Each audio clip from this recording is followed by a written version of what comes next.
السلام عليكم ورحمة الله تعالى وبركاته. الحمد لله والصلاة والسلام على رسول الله وعلى آله وصحبه أجمعين.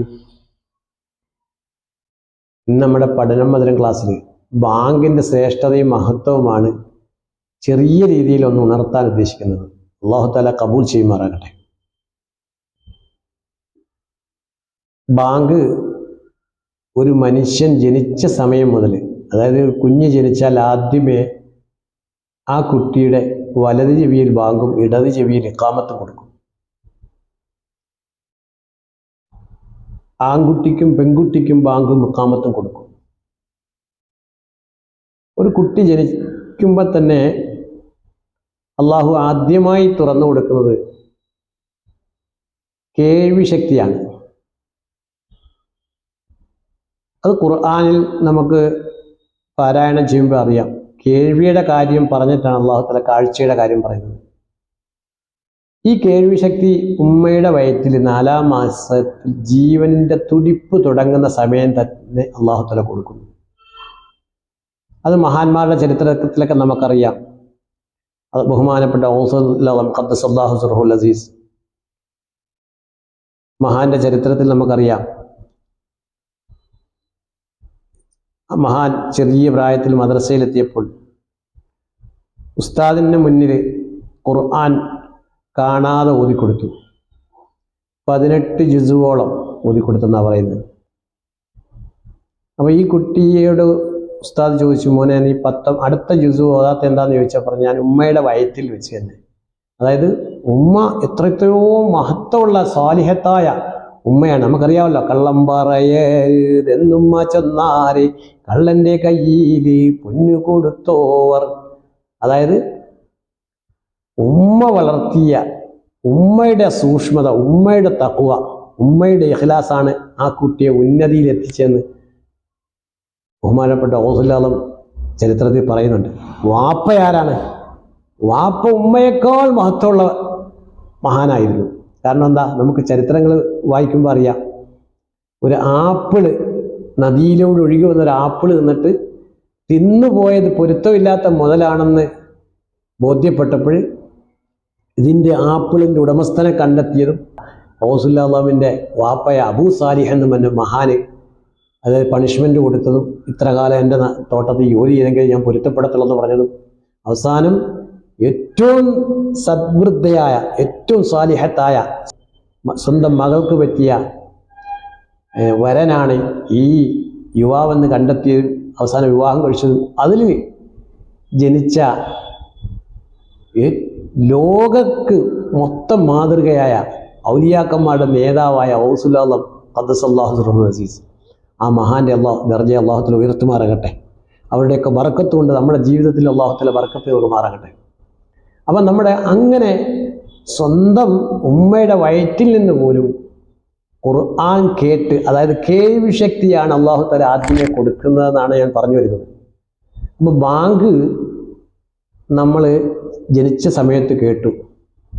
ജനിച്ച സമയത്ത് കേട്ട ബാങ്ക് അത് അല്ലെ ഓരോ പദങ്ങളും, അത് ആ ബാങ്കിൻ്റെ ഓരോ പദങ്ങളും ഇതാണ്ടാണ്. ബാങ്കിൻ്റെ ഓരോ പദങ്ങളിലും വലിയ വലിയ മഹത്വങ്ങളുണ്ട്, വലിയ ശ്രേഷ്ഠതകളുണ്ട്. ബാങ്കിലെ ഓരോ വാക്കുകൾ നമ്മൾ ശ്രദ്ധിക്കേണ്ടത് എന്താണ്? ആദ്യമേ നമ്മൾ തന്നെ പറയുന്നത് അല്ലാഹു അക്ബർ എന്ന തൗഹീദിന്റെ വചനമാണ്.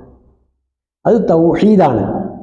രണ്ടാമത് അശ്ഹദു അല്ലാ ഇലാഹ ഇല്ലല്ലാഹ്, അത് റിസാലത്തിന്റെ പദങ്ങളാണ്, ഷഹാദത്ത് കലിമയാണ്. നമ്മൾ ഓരോ വ്യക്തിയും ഷഹാദത്ത് കലിമ ഇങ്ങനെ പുതുക്കിക്കൊണ്ടിരിക്കണം. അതുകൊണ്ടാണ് വുളു എടുക്കുമ്പോഴത്തേലും അഊദു ബില്ലാഹി മിനശ് ശൈത്വാനിർ റജീം ബിസ്മില്ലാഹിർ റഹ്മാനിർ റഹീം അശ്ഹദു അല്ലാ ഇലാഹ ഇല്ലല്ലാഹു വഅശ്ഹദു അല്ലാ ഇലാഹ ഇല്ലല്ലാഹു വഹ്ദഹു ലാ ശരീക ലഹു വഅശ്ഹദു അന്ന മുഹമ്മദൻ അബ്ദുഹു വറസൂലുഹു എന്ന ഷഹാദത്ത് കലിമ. നിസ്കാരത്തിൽ പോലും തശഹ്ഹുദ് ഉണ്ട്. ഏതാണ്? അത്തഹിയ്യാത്തിൽ പറയുന്നത് എന്താണ്? അശ്ഹദു അല്ലാ ഇലാഹ ഇല്ലല്ലാഹു വഅശ്ഹദു അന്ന മുഹമ്മദൻ റസൂലുള്ളാഹ്. അപ്പൊ തശഹ്ഹുദാണ് റിസാലത്തിന്റെ പദവി. വാക്കുകൾ അത് നമ്മളിങ്ങനെ ആവർത്തിച്ച് ചെല്ലണം. അതിങ്ങനെ പുതുക്കിക്കൊണ്ടിരിക്കണം. ബാങ്കിലും അത് തന്നെ ചെയ്തത്. അപ്പം ഒന്നാമതെന്താണ്? തൗഹീദിന്റെ വചനവും. രണ്ടാമത്തെ പറയുന്നത് എന്താണ്? ഷഹാദത്ത് കലിമയാണ്, തശഹ്ഹുദാണ്, റിസാലത്തിന്റെ പദങ്ങളാണ്. ആ പദങ്ങൾ വാങ്ക് വിളിക്കുന്ന ആളിനെ നമ്മൾ ശ്രദ്ധിച്ചാൽ അറിയാം. അഷ്ഹദു അല്ലാ ഇലാഹ ഇല്ലല്ലാഹ്. ഉദാഹരണം പറഞ്ഞാൽ അല്ലാഹു അക്ബർ അല്ലാഹു അക്ബർ അല്ലാഹു അക്ബർ അല്ലാഹു അക്ബർ എന്ന് തൗഹീദിന്റെ വചനം പറഞ്ഞാൽ പിന്നെ പറയുന്ന ഷഹാദത്തിന്റെ വചനങ്ങളാണ്. ആ വാക്കുകൾ പറയുന്നതിന് മുമ്പ് നമ്മൾ എന്ത് ചെയ്യും? വാങ്ക് വിളിക്കുന്ന ആൾ 2 വട്ടം അഷ്ഹദു അല്ലാ ഇലാഹ ഇല്ലല്ലാഹ് അഷ്ഹദു അല്ലാ ഇലാഹ ഇല്ലല്ലാഹ് അഷ്ഹദു അന്ന മുഹമ്മദ് റസൂലുള്ളാഹ് അഷ്ഹദു അന്ന മുഹമ്മദ് റസൂലുള്ളാഹ് എന്ന് സ്വന്തം ശരീരം കേൾക്കത്തക്ക പോലെ പറഞ്ഞതിന് ശേഷമാണ് അഷ്ഹദു അല്ലാ ഇലാഹ ഇല്ലല്ലാഹ് ഉറക്കെ വിളിക്കേണ്ടത്. അപ്പൊ എന്താണ്? ആ വാങ്കിലുള്ള ഓരോ പദങ്ങളെ നമ്മൾ ശ്രദ്ധിക്കണം എന്ന് ഉണർത്തുകയാണ്. ആദ്യമേ തൗഹീദിന്റെ വചനങ്ങൾ പറഞ്ഞു, റിസാലത്തിന്റെ പദങ്ങൾ പറഞ്ഞു. ഇനി നമ്മൾ പറയുന്നതോ നമ്മുടെ ഏറ്റവും മർമ്മപ്രധാനമായ ഒരു അമലിലേക്കാണ് വിളിക്കുന്നത്. ശ്രേഷ്ഠമായ അമൽ ഏതാണ്? ഹയ്യ അല സ്വലാ, നിങ്ങൾ നിസ്കാരത്തിലേക്ക് വാ, നിസ്കാരത്തിലേക്ക് വരൂ, വിളിക്കുകയാണ്. അടുത്ത പദം എന്താണ്? ഹയ്യ അലൽ ഫലാഹ്. അതായത് ബാങ്കിന്റെ ഓരോ പദങ്ങളിലും നമ്മൾ മറുപടി പറയണം. ആദ്യമേ പറയുന്ന ആ അള്ളാഹുവിന്റെ തൗഹീദിന്റെ വചനങ്ങൾ പറയുമ്പോൾ നമ്മൾ എന്ത് ചെയ്യണം? അല്ലാഹു അക്ബർ എന്ന് പറയണം. രണ്ടാമത് എന്താണ്? അഷ്ഹദു അല്ലാ ഇലാഹ ഇല്ലല്ലാഹ് എന്ന് വിളിക്കുമ്പോൾ നമ്മൾ കേട്ടാൽ എന്ത് പറയണം? അഷ്ഹദു അല്ലാ ഇലാഹ ഇല്ലല്ലാഹ് എന്ന് പറയണം. അടുത്ത പദമാണ് ഹയ്യ അലസ് സ്വലാ, നിസ്കാരത്തിലേക്ക് വരൂ എന്ന് പറയുമ്പോൾ നമ്മളുടെ ഒരു ബലഹീനത അള്ളാഹുവിന്റെ മുമ്പിൽ സമർപ്പിക്കുകയാണ്. ലാ ഹൗല, എന്നെ കൊണ്ട് കഴിയില്ല, വലാ ഖുവത്ത, ഒരു ശക്തിയുമില്ല, ഇല്ലാ ബില്ലാഹിൽ അലിയിൽ അലീം, ഉന്നതനും മഹാനുമായ അള്ളാഹുവേ, നീ എനിക്ക് ഇവിടെ നിന്ന് ഒരു വിരല് ചലിപ്പിക്കാനുള്ള കഴിവ് പോലും എനിക്കില്ല. നീ എനിക്ക് അതിനുള്ള താക്കത്തും ഖുവത്തും തന്നെങ്കിലല്ലാതെ, നീ എനിക്ക് കഴിവ് തന്നാലല്ലാതെ. അതാണ് ലാ ഹൗല വലാ ഖുവത ഇല്ലാ ബില്ലാഹിൽ അലിയിൽ അലീം. ഇത് ഹയ്യ അലസ് സ്വലാ, നിസ്കാരത്തിലേക്ക് വരാൻ വിളിക്കുമ്പോൾ നമ്മൾ പറയേണ്ടത് ഹയ്യ അലൽ ഫലാഹ്, വിജയത്തിലേക്ക് വരൂ, അന്തിമ വിജയത്തിലേക്ക് വരൂ. അന്തിമ വിജയം മുത്തഖീങ്ങൾക്കാണ്. അപ്പം ബാങ്ക് വിളിക്കുമ്പോൾ നമ്മൾ വളരെ ശ്രദ്ധിക്കണം. കാരണം എന്താണ്? ബാങ്കിന്റെ ഓരോ ലഫ്ളിനും നമ്മൾ എന്ത് ചെയ്യണം? അതിനുള്ള മറുപടികൾ നമ്മൾ ആ പറയുന്നത് പോലെ അതിന്റെ ജവാബുകൾ പറയണം. കാരണം ബാങ്ക് വിളിക്കുമ്പോൾ സംസാരിക്കുന്നവന്റെ അന്ത്യം വളരെ മോശമായിരിക്കും എന്നാണ് പറയുന്നത്. അതായത് പ്രത്യേകിച്ച് കലിമത്ത് തൗഹീദ് മരണപ്പെടണമെങ്കിൽ ആ ബാങ്കിന്റെ ആ ആദരവിനെ നമ്മൾ സൂക്ഷിക്കണം, ബഹുമാനത്തെ നമ്മൾ കാത്തു സൂക്ഷിക്കണം. ബാങ്ക് വിളിക്കുമ്പോൾ നമ്മുടെ എല്ലാ പ്രവർത്തനങ്ങളും നിർത്തിവെക്കണം. എന്ന് പറയുന്നതാണ്, നമ്മൾ ബാഹ്യമായി ചെയ്യുന്ന എന്തെങ്കിലും ഒരു ജോലികൾ പുറത്ത് ചെയ്തുകൊണ്ടിരിക്കുകയാണെങ്കിൽ അത് സംസാരിക്കാൻ പാടില്ല. അതിൻ്റെ മഹത്വങ്ങളൊക്കെ പഠിക്കാനുണ്ട്. ഇൻഷാ അല്ലാഹ് അല്ലാഹു തആല നാഫിയായ ഇൽമ് നൽകി നമ്മളെ അനുഗ്രഹിക്കുമാറാകട്ടെ. അപ്പം നമ്മളെ ബാങ്കിന്റെ ഓരോ പദങ്ങളും വളരെ ശ്രദ്ധയോടെ മറുപടി പറയണം. ഇനി നമ്മൾ ബാങ്ക് വിളിക്കുന്നവർക്കുള്ള ശ്രേഷ്ഠതയാണ് പറയാൻ പോകുന്നത്. ബാങ്ക് വിളിക്കുന്നവർക്ക് ശ്രേഷ്ഠത എന്താണ്? നാളെ മഹ്ശറയിലാണ് ഏറ്റവും കൂടുതൽ അവര് അഭിമാനികളായി, ഏറ്റവും അന്തസ്സുള്ളവരായി മാറുന്നത്. കാരണം എന്താണ്? അന്ത്യനാളിന്റെ ഭീകരതയിൽ ദാഹിച്ചു വലയുന്നവരുടെ പിരടികൾ ചുരുണ്ടുപോകും. എന്ന് പറഞ്ഞാൽ താങ്ങാനാവാത്ത പ്രയാസത്തിൽ ജലത്തിന് വേണ്ടി, ദാഹശമനത്തിന് വേണ്ടി നാനാഭാഗത്തും ഇങ്ങനെ തലയിട്ടിങ്ങനെ പരതും, തല കൊണ്ട് ഇങ്ങനെ കറങ്ങും. ഈ കറക്കത്തിൽ എല്ലാവരുടെയും പെരടികൾ എന്ത് ചെയ്യും? താഴ്ന്നു പോകും. എന്ന് പറഞ്ഞാൽ എന്താണ്? പല ഭാഗത്തേക്ക് ദാഹശമനത്തിന് വേണ്ടി ഇങ്ങനെ വട്ടം കറങ്ങി ഇവരുടെ തലയൊക്കെ പെരടിയൊക്കെ ഒടിഞ്ഞു വീഴുന്നു.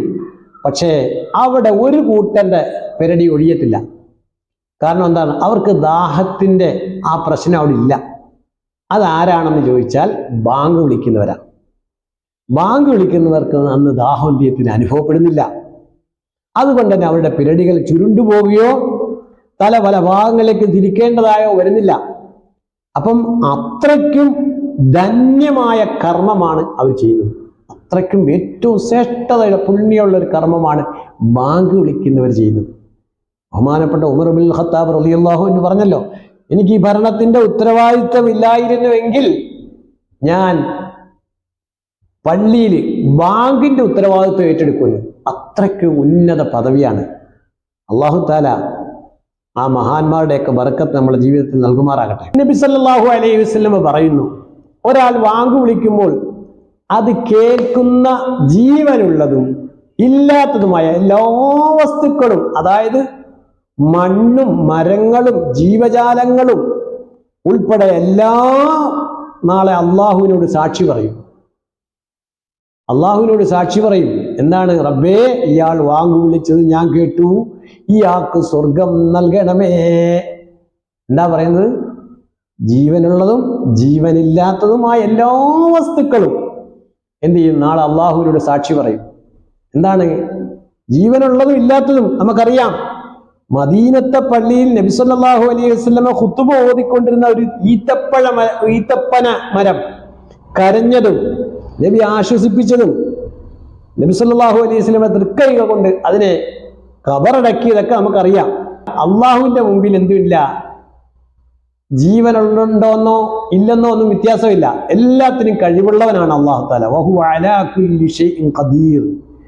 എല്ലാത്തിനെ കൊണ്ട് സംസാരിപ്പിക്കും. അപ്പൊ അതുകൊണ്ട് നാം ശ്രദ്ധിക്കേണ്ടതെന്ന് പറഞ്ഞാൽ, നമ്മൾ വാങ്ക് വീട്ടിലും വിളിക്കണം, എവിടെ ആയാലും വിളിക്കണം. നിസ്കാരത്തിന്റെ സമയമായോ നമ്മൾ വാങ്ക് വിളിക്കണം. പ്രത്യേകിച്ച് പുരുഷന്മാർ.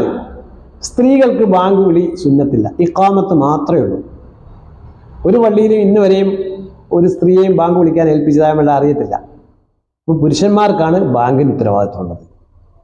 അപ്പം പ്രത്യേകിച്ച് നമ്മൾ ശ്രദ്ധിക്കണം. പ്രത്യേകിച്ച് സ്ത്രീകൾ പഠിച്ചിരിക്കണം ബാങ്ക്. എന്തുകൊണ്ട്? അറിഞ്ഞിരിക്കണം. കാരണം ഒരു പ്രസവിക്കപ്പെട്ട കുട്ടിക്ക് ആദ്യമായി നാം ബാങ്ക് കൊടുക്കണം. അവിടെ പുരുഷന്മാരുണ്ട്, പുരുഷന്മാരാ. ഇല്ലെങ്കിൽ സ്ത്രീകൾ കൊടുക്കണം. ഇനി ഒരു അമുസ്ലിം സ്ത്രീക്ക് ബാങ്ക് അറിയാമെങ്കിൽ ആ സ്ത്രീ വിളിച്ചാലും മതി എന്നാണ് പണ്ഡിതന്മാർ അപ്പൊ നബി സല്ലല്ലാഹു അലൈഹി വസല്ലം പഠിപ്പിച്ചു, ബാങ്കിന്റെ ശബ്ദം കേൾക്കുന്ന എല്ലാ വ്യക്തികളും, ജീവനുള്ളതാവട്ടെ ജീവനില്ലാത്തതാവട്ടെ, എല്ലാം സാക്ഷി പറയുന്നു. എന്നാലോ ശൈത്താൻ ബാങ്ക് വിളിക്ക് സാക്ഷിയാകില്ല. കാരണം എന്താണ്? ശൈത്താൻ ആ സന്നിധിയിൽ നിന്ന് ഓടി ഒളിക്കും. ബാങ്ക് കേൾക്കാത്ത ഭാഗത്തേക്ക് ശൈത്താൻ ഓടിക്കളയുന്ന. ഇയാൾ വാങ്ക് വിളിച്ചത് ഞാൻ കേട്ടു, ഇയാൾക്ക് സ്വർഗം നൽകണമേ എന്ന് ശൈത്താനും സാക്ഷി പറയേണ്ടി വരും. അത് കേൾക്കാൻ നിന്നാലല്ലേ സാക്ഷി പറയേണ്ടി ഉള്ളൂ, കേട്ടില്ലെങ്കിൽ പറയണ്ടല്ലോ. അതുകൊണ്ട് എന്ത് ചെയ്യും? ആ സന്നിധിയും ശൈത്താൻ എന്ത് ചെയ്യും? വാങ്ക് വിളിക്കുന്ന പരിസരത്തൊന്ന് ഓടി മറയും. സൃഷ്ടികൾ മുഴുവൻ വാങ്ക് വിളിക്കുന്നവർക്ക് സാക്ഷി പറയും നിൽക്കുമ്പോൾ സ്വർഗത്തിലേക്ക് കടക്കുന്നവരിൽ മുൻഗണനയും ഇവർക്കാണ്. സൃഷ്ടികൾ മുഴുവനും സാക്ഷി പറയുന്നു, ശൈത്താൻ എന്ത് ചെയ്യും? സാക്ഷി പറയേണ്ടത്. അതുകൊണ്ട് ഓടി വിളിക്കും ശൈത്താൻ. സൃഷ്ടികൾ മുഴുവനും സാക്ഷി നിൽക്കുന്നതിനാൽ സ്വർഗത്തിലേക്ക് കടക്കുന്നവരിൽ മുൻഗണനയും ആർക്കാണ്? ഈ ബാങ്ക് വിളിക്കുന്നവർക്കാണ്. അപ്പൊ ബാങ്കിന്റെ മഹത്വം ഒന്ന് ആലോചിക്കണം. ലോകത്ത് എല്ലാ സൃഷ്ടികളെക്കാളും മുൻഗണന ആർക്ക് കൊടുക്കുന്നു? അള്ളാഹുവിൻ്റെ തൗഹീദിലേക്കും റിസാലത്തിലേക്കും വിജയത്തിലേക്കും വിളിക്കുന്ന ഈ വ്യക്തികൾക്കാണ് അള്ളാഹുവിൻ്റെ ഉന്നത പദവി കാത്തിരിക്കുന്നത്. അപ്പോഴേ നബി സല്ലല്ലാഹു അലൈഹി വസല്ലമയുടെ മുമ്പിൽ ഒരു ഗ്രാമീണനായ വ്യക്തി വന്നു, ഒരു ആട്ടിടയനാണ്. അപ്പൊ അയാൾ പറയാണ്, നബിയെ, ഞാൻ നിസ്കാര സമയം എത്തിയാൽ മരുഭൂമിയിലായിരിക്കും. അവിടെ ഞാൻ ഒറ്റയ്ക്കായിരിക്കും നിസ്കരിക്കുന്നത്.